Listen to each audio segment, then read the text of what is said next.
But remember, the final results will be out on Tuesday itself, and we'll bring you all of those updates on that day. Now, shifting focus, ahead of Shanghai Cooperation Organization's summit in Pakistan on October 15th and 16th, the law and order situation in Islamabad remains tense for the second consecutive day today, as jailed former Prime Minister Imran Khan's party decided to continue its protest against the government. Pakistan Tehreek-e-Insaf supporters clashed with police and paramilitary forces to stage their protests for the release of their jailed leader.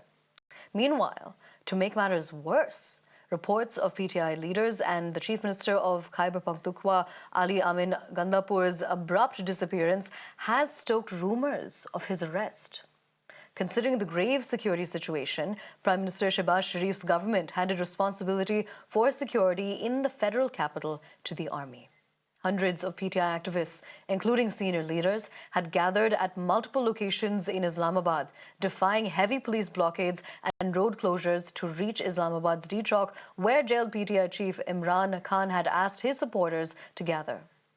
Over 100 PTI members were arrested from Islamabad, and more than 600 workers were detained in Lahore, where also Imran supporters were staging a protest on his call.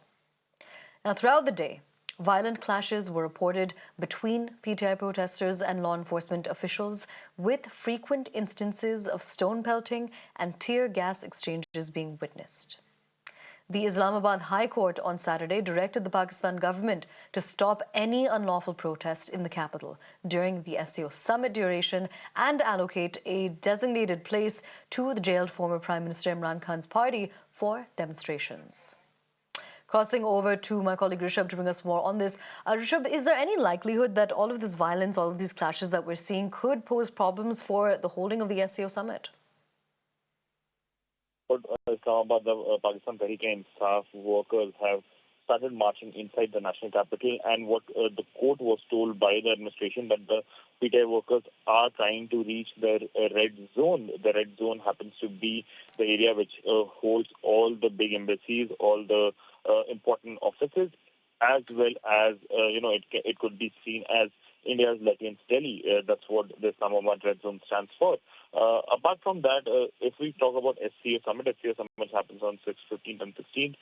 The government believes that by then things would be normal, but the Pakistan Tehreek-e-Insaf workers are in no mood to return till Imran Khan asked them to return. Remember, it's been almost months that Imran Khan is behind the bar after his ouster. All right, Rishabh, I request that you stay with us. We're actually getting some breaking news in connection with the situation in Pakistan. Now, amid the turmoil ahead of the SCO Summit, we're learning that Pakistan's capital has turned into a fortress. The Islamabad High Court has ordered authorities to ensure normalcy. The court is also seeking the removal of barricades. We're crossing back over to my colleague Rishabh to bring us more on this. Rishabh, over to you.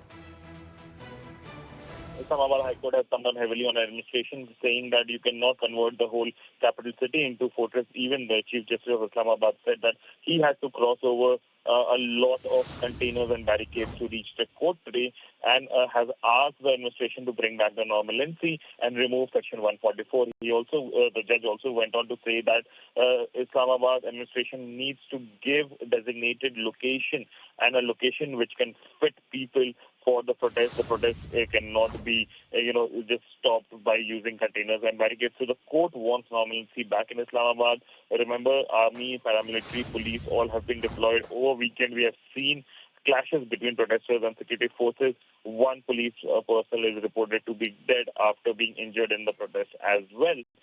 So the court right now coming down heavily on Islamabad administration, calling for normalcy to be restored as soon as possible.